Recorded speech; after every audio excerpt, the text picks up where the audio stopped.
either burn clean fuel oil or compressed natural gas. New York City has cut its carbon footprint more than 65% since I arrived in '85. Picture Yankee Stadium, mentally filled with trash 10 times. If you're from Boston or a Mets fan, it's a great image. That was the residential trash taken out daily when I arrived in '85. Now cut that total more than 2/3. That's today. That's recycling at work. Welcome to the third greenest city overall in the United States. Welcome to the greenest city east of Mississippi. Many of you bet that was New York before tonight's tour. Well, the current mayor of County. Properly, by the way, it should be pronounced Broekenen, as in Dutch for broken land. Voted, paid taxes, served jury duty in the court of Kings County for King Charles II. Coming up on the right, the inlet, Newtown Creek, halfway point for New York City Marathon runners.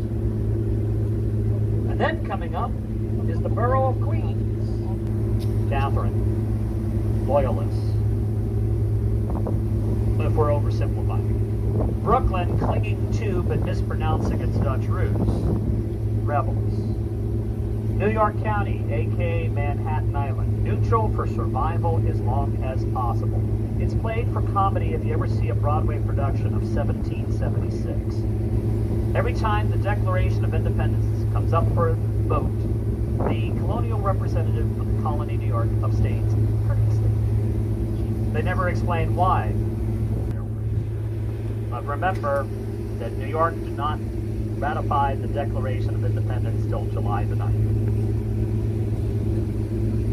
Neutral for survival as long as possible. On the right, in Queens, is the brand new Hunters Point Park, obviously a work in progress, but we're redeveloping the waterfront, either luxury residential or, in the case of Manhattan, all the way around will be public parking.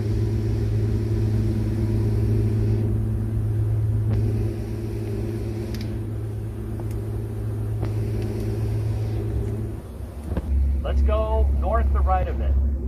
There's some construction inland, and there's the Chrysler Building. Triangular windows and semicircle arches mark Chrysler. Chrysler Motors has not owned it since the 60s. Investors from the Middle East own an 80% controlling of the interests until March 1st. It was announced they were selling it. At the end of the month, they sold it at a 77% loss. I'll tell you the story later. Next to it says MetLife. Native New Yorkers still call it the Pan Am Building. Twice bankrupt by '96, Pan American Airlines let it go to the receiver MetLife. They have since sold it. Investors, or private real estate trust, I should say, owns the building.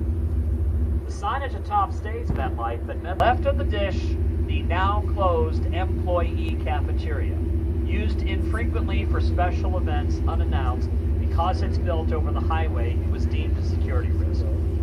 Cheaper to close it than armor it. Behind that, the library stands a little taller. You'll notice the east and west walls of the library have no windows. Whether the sun is rising or setting, your life does not drastically change as you read. VIPs want corner offices.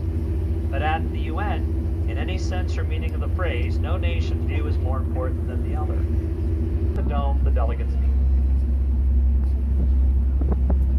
On the right, in Queens, there used to be a Pepsi-Cola bottling plant. If only I could remember where.